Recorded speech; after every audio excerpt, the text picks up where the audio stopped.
The record went pretty close. Over 101,000 people for Oaks Day. Cup Day was a record and Derby Day was huge as well. It's been an amazing week, it really has. And there we are looking down the course for the Maribyrnong Plate. You can see the barriers there at the bottom of the screen. It's straight up the home course at Flemington for the youngsters. Picket Fence runs the favourite. Let's join Greg Miles until they're set for race 2. Righto, Matt, 2-year-olds here in the Jayco Maribyrnong Plate. Far from clear-cut this race. Picket Fence is the favourite. He was quite impressive in winning the debutante. Oratorio's come out and won since there at Moonee Valley, trained by John Hawkes, who scored with flavour in this race in 1995. Holding favouritism, but plenty in the market. San Zero, Insurgents, Wit and Wisdom, and Mari Madeline to a lesser degree. Won't be long before they're called in. Wit and Wisdom, untrialled, but the stable can produce a first-up winner. At this meeting, there's Lord of Lauriston and the orange and green. Starting to call them up now. And Love Jetta was the first locked away. San Zero has taken up the 2 gate. Has been some support too for San Zero. Picket Fence quite, well, actually a little bit on the easy side when I examine the price, but I guess a lot of these horses will be drifting today. Wit and Wisdom has lined up into the gates. Fras Salami about to come up. Mari Madeline away from the stalls as Fras Salami now going in. Tony McAvoy's representation here. Lindsay Park won this in 96 and 97 and in the year 2000. They ran 7 seconds in recent years. Often target this race. Lord of Lauriston is set. Just the last couple to move in then. Picket Fence will go in one from the outside. Comes up now in the All Cerise. Just about ready. One to come up. Mari Madeline's going to complete the line on the outside. Love Jetta stood well on the inner. 8 running here in the Jayco Maribyrnong Plate. They're set to... All in, off they go. Picket Fence to the outside and Mari Madeline began quickly. Only 8 runners, but they're going to split equitably for either side. Out this side now, Mari Madeline is the leader from Fras Salami, Lord of Lauriston. Picket Fence is last of that quartet. On the other side now as they head to the 650, Love Jetta in front of Wit and Wisdom, San Zero, and Insurgents is last of that 4. They come along now with about 500 metres left to go, and here the outside might have a slender lead with Mari Madeline being tackled by Fras Salami, Lord of Lauriston in behind them, and Picket Fence has ridden along at the tail of that division. On the other side, here's San Zero and Insurgents, both coming home very strongly to tackle Love Jetta. Coming towards the 200 metre mark now. Not much between the two sides. Mari Madeline with Picket Fence picking it up on this side. San Zero leads the inside. San Zero in front on the inside. I think it might have the overall lead, yes. San Zero clearly wins it well. San Zero first, beating Love Jetta, and third Insurgents, and then Picket Fence beat the grandstand side home easily, but wasn't in the hunt really. Wit and Wisdom last of the flat division, then back over to the grandstand for the rest of them. Fras Salami, Mari Madeline and Lord of Lauriston. First 3 home on the inside section. San Zero, number 2, ridden by Brett Preble and trained by Lee Friedman. Number 8, Love Jetta, first start, wasn't too bad at all, ridden by Karen McAvoy. Insurgents, number 3, ridden by Darren Gauci. The running double on the first 2 races, 11 and 2, has paid $129.10 on race number 2 at Flemington. San Zero, trained by Lee. We showed you the VRC Oaks a short time ago. Lee's filly Special Harmony getting up. So it has been, well, he's certainly coming home pretty well in the carnival after it got off to a rocky start with the Mummify affair. But all of that is behind them now, and they're picking up a couple of nice races. Could be more to come. Now, Randwick, race number 2 is due in 18 minutes. Ominous, Ramenko, Blue Patriarch and Born to Conquer, 2, 1, 3 and 5. We've got 7 runners in the next at Randwick. The favourite is Ominous, number 1 at $2.10. The other chances there include Super Irish, Ramenko and Blue Patriarch. That's for Randwick coming up in 17 minutes' time. The winner returns at Flemington. San Zero was only having his second start today. His only previous run was in the Maribyrnong Trial over 900 metres about a month ago. He ran second on that occasion behind Squad, but improved today. As we have a look at the great head-on or overhead shot at Flemington, let's go back to Andrew Bensley. He's got the winning trainer. And Lee, just congratulating all the owners here. Some of them are in Mummify that we've heard a lot about in the last few days. Well done, Lee. Thank you. That was a good, strong effort, really. That dug deep the last couple of 100 metres. Yes, it was a good effort. You know, I know Hawks have got a good opinion of Squad, so we came here with a pretty good degree of confidence today. Yeah, that's good. What about if I can just get a couple of words on the upcoming one? Sweet Corn in the next. No, she looks well placed. She hasn't been tried over the trip, but she definitely looks like it'll suit her. Catboy in the fourth. You've gone back to the 1400 and the blinkers go on? Yeah, he's honest. I mean, you know, you get to the carnival and he's been racing honest. It was a nice race today. You tend to just front up, you know. True Glow gets a nice barrier. You know, there's a few pluses today. A few pluses, except the amount of bad luck he gets into. But if we can get over the top of that, he's certainly got a lightweight chance. And a quick word on Mr. Murphy. Back to the firm track. Some sort of chance? Oh, I like him a bit today. Yeah, firm track, welter conditions. He's a good welter horse. Yep. Brett returns. Go and enjoy it. Well done. Thank you. There's Lee Friedman joining us to talk about his few hopes. And I'll tell you something, Matt, I might have something on Mr. Murphy today. He sounded a bit confident there. He did give it a good mention, Mr. Murphy. Old campaigner, but still racing well. Thanks, Andrew, and good luck to the Friedman camp and his connections today. Brett Preble is about to head for the scales. By the way, the New South Wales first four there, Picket Fence number 1 ran officially fourth. It paid $711.30 on race number 2. So there we have the winning connections. Trainer L. Friedman and jockey B. Preble both have some very good chances of getting more winners this afternoon. We'll catch up with Brett in a moment. He's about to go over the scales at Morphettville. Morphettville race 4, a jockey changed through. For number 8 Oakwood, the rider is Jay Lyon. That was originally not notified. So race 4 at Morphettville, number 8 is now Jason Lyon.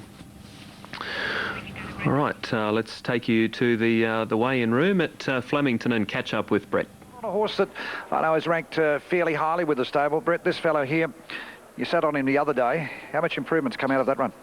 Well, I think he's no doubt improved a little bit, but the other day I was home at 150 and the horse that beat me, John Hawks, I think he's going to be a very, very serious horse, and I said to Lee, I said, don't be disappointed by that horse beating you. I think it's going to be next up and come with that one.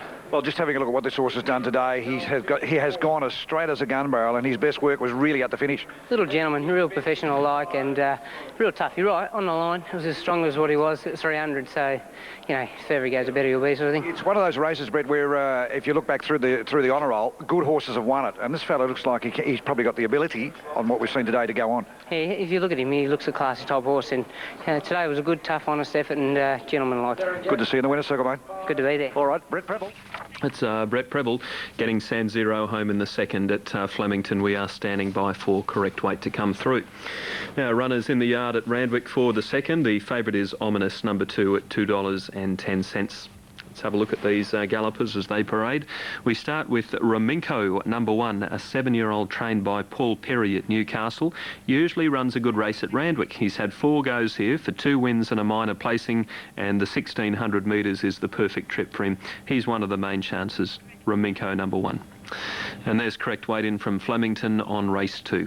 Here's the favourite at Randwick, Ominous, trained by John Hawks at Warwick Farm. He's had 2 runs this time in, so he'll be fitter now and ready for the 1600. The 2 runs have been quite okay. First up, 5th at Randwick behind Cataclysm.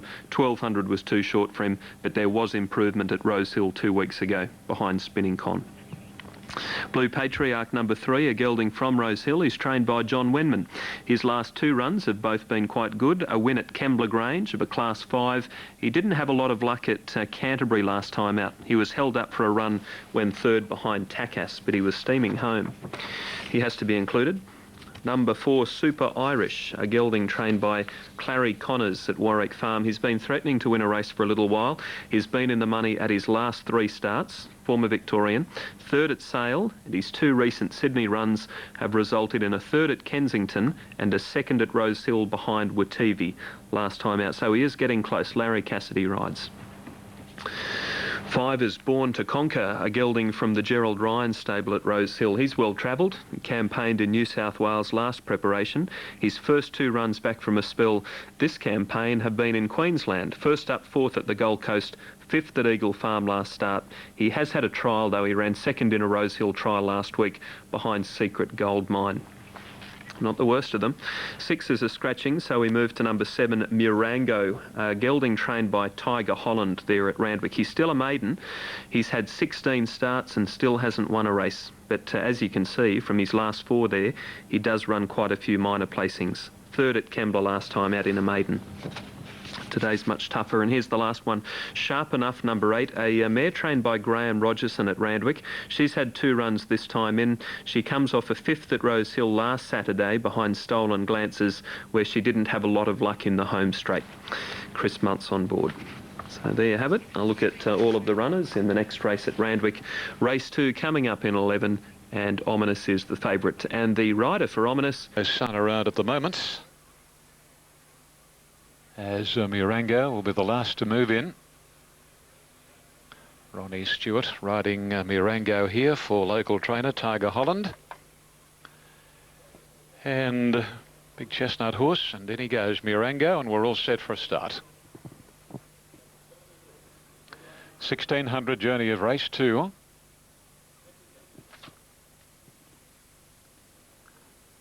Waiting on Super Irish. Racing this time, immediately Born to Conquer goes out the back, and Murango straight to the front from Raminko. And then Ominous on the inside from Sharp Enough, and a couple of lengths to Super Irish. Blue Patriarch the inside, and Born to Conquer is last as they settle into stride and go down to approach the 1200 marker. And Murango is the clear-cut leader by a couple of lengths on Raminko. 3rd is Ominous. Travelling 4th, Sharp Enough, and then Super Irish on the outside of Blue Patriarch. And last is Born to Conquer. 8 lengths covers them as they travel towards the first corner near the 1100 marker, and Murango's break is about 1.5 lengths now on Raminko. 3rd is Ominous on the inner, followed closely by Sharp Enough, and then Blue Patriarch. Super Irish is second last, and Absolute Born to Conquer. Well, this has been the order from the time they settled down, and past the 800 pole they go, and the big chestnut trained locally, and Murango is the horse, and he leads about 2 lengths. Raminko's second, Ominous 3rd, 4th Sharp Enough, 5th is Blue Patriarch, 6th on the outside Super Irish, and 7th another 2 lengths away Born to Conquer. Down past the 500, and Murango will lead them clearly on the turn. The break is more than 1 length. Second is Raminko, whose rider Bowman had a quick peep to the right and saw Ominous 3/4 away, and then comes on the outside Sharp Enough. Deeper still is Super Irish, followed by Blue Patriarch and Born to Conquer. Quinn's got the whip on Ominous as they reach the 200 marker, and Murango still about 3/4 of a length Sharp Enough. Ominous can't win at this stage. Super Irish and Blue Patriarch coming home well, but Sharp Enough hits the front, and Sharp Enough is racing away, and Sharp Enough beat Murango. 3rd a photo, Super Irish or Blue Patriarch from Ominous and Born to Conquer, and Absolute Raminko. Sharp Enough, too good. 7 Murango will be second, and photo for 3rd. So it was Sharp Enough, spec in the market. Chris Muntz aboard, and Chris has won the program. Yes, boss, and now Sharp Enough by Carpstad. Sharp Enough, she's a magnificent mare. Gosh, she's a good sort. Out of the Jade Hunter mare, So Keen. She's trained by Graham Rogerson for the Rose family's Boomerang Berrima Syndicate, and Graham's got a share in him in the mare too, Sharp Enough, and she's been able to score. Second placing will go to Murango, number 7, who got to the front, and he was able to control Ronnie Stewart on the Loch Grey gelding, but found Sharp Enough a little too good in the last 100 metres. And I think Super Irish or Blue Patriarch for 3rd. There'll be very little in it. Number 4 has run 3rd, and that is Super Irish by Ivory's Irish, trained by Clary Connors, ridden by Larry Cassidy. Number 3, Blue Patriarch 4th, and Ominous was disappointing. 8, 7, 4 and 3. The time is 1:36.58. Standing as a class record until broken. A length along neck the margins, and the sectional run was 34.18. All right, thank you, Ian. He went pretty close, Murango, to breaking his maiden today. Gave a huge sight. There he is in front, but Sharp Enough has grabbed him in the last little bit. The New South Wales first four, 8, 7, 4 and 3, $5,762.30 and a Sweet Corn there for the Freedman camp. They're looking for another winner after winning the Maribyrnong Plate, 3.20 and favourite on all TABs. Gold Lottie number 4's given a chance. Big field of mares. Sabino Canyon's well fancied at 4.90. 2,000 metres is the trip, coming up in 13 minutes. Let's have a look at these mares as they parade. Alf is with me. Alf Sylvana, number 1, trained by Barry James. She raced last Saturday in the Nestle Peters Classic and didn't have a great deal of luck. No, and doesn't worry about backing up here. Look, it's trained on very well. It looks healthy, and it's just about ready to do something. Sweet Corn, number 2, a mare trained by Lee Freedman. She ran second to the Smart Zanna in the Tezio Stakes. I think the 2000 here will suit very well. The effort at Moonee Valley was simply awesome, in my opinion, was forced to cover a lot of ground, and I just think it might get a nicer run from a good gate for a change. The next one we see, trained by John Hooks, Imperatrix, has had 2 runs this time in for 2 wins, including the Belle of the Turf at Gosford last start. Barrier won't suit, however, it does look very well. Gold Lottie, trained by John O'Shea, another Sydney mare. She raced last Saturday and ran 6th behind Zanna. And that was a very sound effort on that occasion. It wasn't beaten all that far.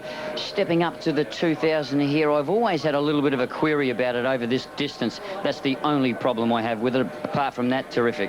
Mrs. Tendulkar is trained by Guy Walter. She's really racing well. She's run a number of minor placings, gets back but runs on well.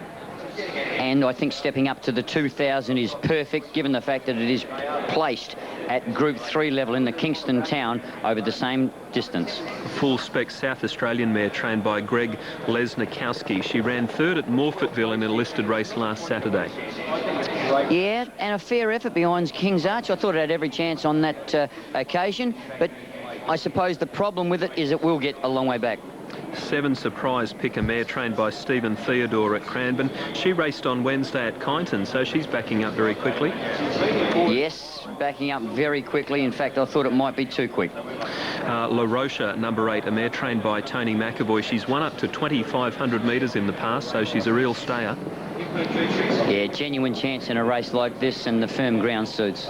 Magic Tumbler, number 9, trained by Sean Dwyer at Toowoomba. Won at Flemington on Melbourne Cup Day. Again, absolutely flying at the moment, and must respect, genuine chance. Sizzy M, number 10. This mare's trained by Leon McDonald at Morfettville. She's racing well, including a win at Cheltenham last start. Looks as if it'll run the trip right out. It's got D. Oliver. It's drawn okay. I'm giving this a chance. Looks really good. Millanova, number 11, trained by Tony McAvoy. Beaten about 3 lengths in the Tezio by Zanna last start. Yeah, and a fair effort last start. I didn't mind that performance. Again, I think the dry conditions here probably suit just a little bit better. Looks good too. Sabino Canyon is number 12, trained by Tony Wildman at Warwick Farm. She didn't have a lot of luck at Moonee Valley in the Tezio. She was held up for a run. Yes, and got tight and close to the line and was very strong on the line. A must include. Looks great. Ice Maiden, number 13, trained by Michael Moroney, a last start winner at the Valley over 2,000 metres. And I thought it was a good, tough win on that occasion. She's coming into her own. Now she's racing over these distances. Looks well. Babe Zaharias, number 14, trained by Max Hinton at Mornington. She's had 3 runs this time in, so she'd be a bit fitter. Yes, but I would have thought that she would want a little bit more sting out of the ground, but looks okay. Chancelot, number 15, trained by Cliff Brown. Led at Moonee Valley last start, but they got her in the last little bit. Battle on pretty well. We did a bit of work getting to the front on that occasion, and there's worse in this race. And the last one we need to see is number 16, Bella Moxie, trained by Dan O'Sullivan there at Flemington. Very big odds. Yes, I would have thought this would just be stretching it a bit. However, it does look quite well. But again, maybe softer ground and just easier company would be better for it. All right, thank you, Alf. We'll leave your comments there and come back for the late mail and a few... Had a run at Moonee Valley, but I'm going on the run before that. You weren't too far behind Sweet Corn there. Yeah, that's right. Look, I think the key to it was that day they had a fair bit of rain, and probably that'll be the question mark. Whether the track, they say, has got a good solid grass on it, but we were hoping for a little bit of rain to really help her. But she's a lightweight chance to a nice draw. Sir Chuckle going down again in this race. Just the nice weight drop helps you today, doesn't it? Certainly, look, I thought he wasn't as far away. He went a better race last start, and even though it's a stronger field, it's a nice weight drop for him, and he's getting close to showing a little bit of form. I thought his last run was better. Better, wasn't it? Because came down the middle of the track, and they didn't run away from him. He really did keep trying. He did. Look, he's in it till probably the last 100, and we've dropped him back to 1100.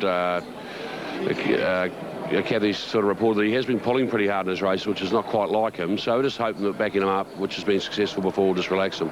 Michael, you've got tomorrow's party later on as well. Probably the firm track is against there? That's right. That's the question with him. Look, I thought he was very unlucky in the Saab to run a long way closer, and just, again, a little bit of rain would have helped him, but I can't fault him. I think he's going to strip out his best today. So, we're just hoping that the good solid grassland is going to help him. 3 good each way chances. Hope it ends out that way.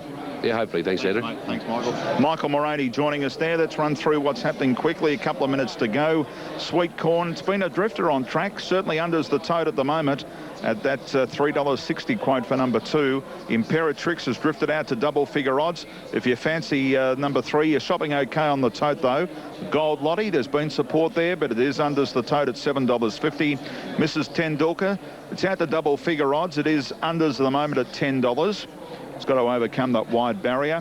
One that's been spec'd at big odds is Surprise Pick number 7. $58 odd on the tote is very good compared to what they are betting on track. It has been spec'd. Magic Tumbler, $14 odd as they start to move in is okay. And Sabino Canyon, number 12, has had support. $4.60 of the tote is okay. All right, as they move in, let's go to Greg Miles for race 3. It is set now. Imperatrix goes in wider for Darren Gauci. Gold Lottie moving into her position in the stalls. Ran 5th in this last year after leading up. Beaten a couple of lengths. Riderless one out behind the line is Silvana. And she moves into her position now. Nash Reward are about to climb back aboard. Nash has had a good carnival. He's had 4 winners over the 4 days so far. Full spec is ready.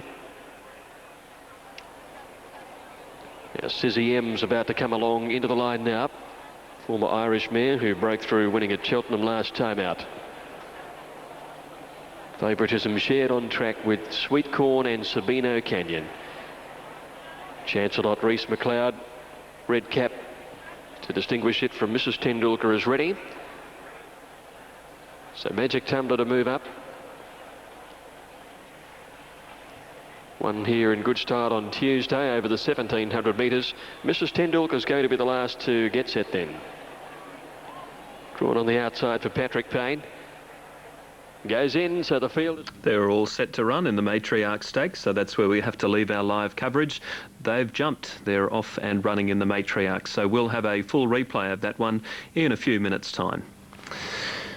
Now, Doomben, race 1 in 11 minutes. Ken Grande, Birthday Bash, Splendid Sales and Viking Groom, 5, 1, 3 and 4.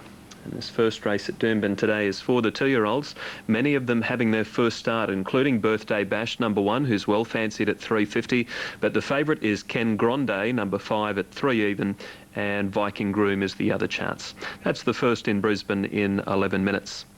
Waits right at Morphettville, the numbers 7, 4, 3 and 2. The New South Wales first 4 paid $46.40 on race number 1. Now we've got the Legends race at Flemington this afternoon, and just pointing out we will be showing you that one live at 2:05 this afternoon. One of the Americans competing, Cash Asmussen, all the way from Texas, is with Alf Matthews. Well, not often you get the pleasure to speak to one of the greatest jockeys of all time, Cash Asmussen, and also his wife Cheryl. And I'm going to go to Cheryl first. Welcome to Australia, Cheryl. How is it? I love Australia. I could live here. It's very nice.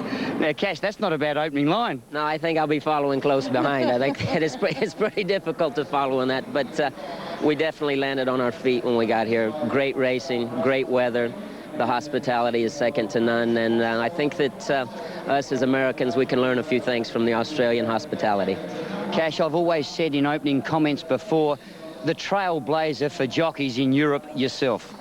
Thank you. I think that in my career that may be the greatest compliment, that I did go to France, I did go to Europe with a different style of riding, tried to take some of the best points from the European style and keep my American seat, and after 20 years it worked, and like I said, I think that's the best compliment, bigger than any one winner that I could mention.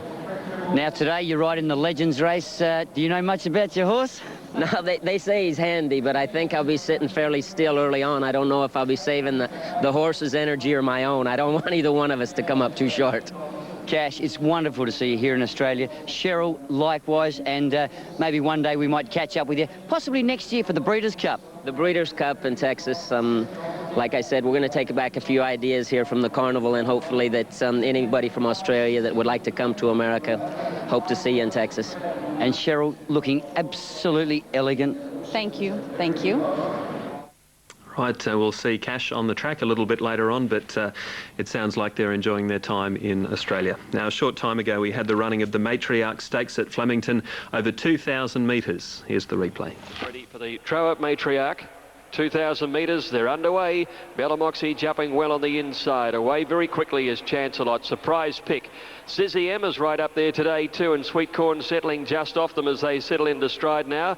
And here at the 1,800 metres, Chancelot by over 2 lengths. Surprise pick, who just wants to over race a bit. Sweet Corn third on the inside, 1.5 lengths, Sizzy M. Imperatrix trapped out 3 wide, followed then by Babe Zahari as the inside rail. 1.5 lengths at the 1,600 came Silvana outside Gold Lottie, and then Sabino Canyon tracking 3 deep. Around Ice Maiden, full spec on the inside, and then La Rocha. Wonder Mrs. Tendulkar, followed by Magic Tumbler, Bellamoxy, and Millanova whipped the field in at the 1,300, and Chancelot speeding along by about 3 lengths here. Sweet Corn taking the field up on the inside of Surprise Pick, and then Imperatrix, who can't get in, and Gauchi's booting forward to go to second now.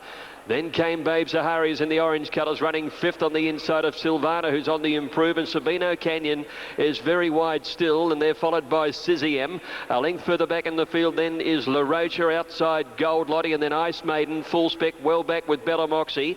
Then Mrs. Tendulkar, Millanova, and Magic Tumblers last. As they came to the 800 metre mark now, and Chancelot has company because she's being joined on the outside by Imperatrix, and Silvana had gone up to make a line of 3.